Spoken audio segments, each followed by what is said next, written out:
పొండుకప్ప గురకను కొడుతుంది చూడండి. గుర్రకేమో వారన ఉంది. వారకొచ్చి పొండుకప్ప కొడుతుంది. దబిడి దిబిడి అంటుంది అంతే.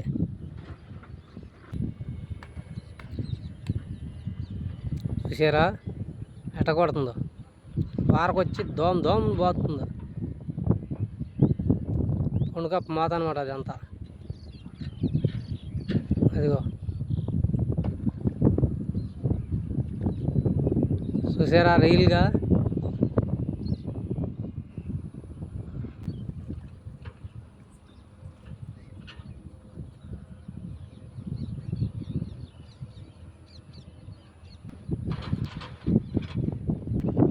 ఈ వీడియో కోసం చాలా కష్టపడాను చూడండి.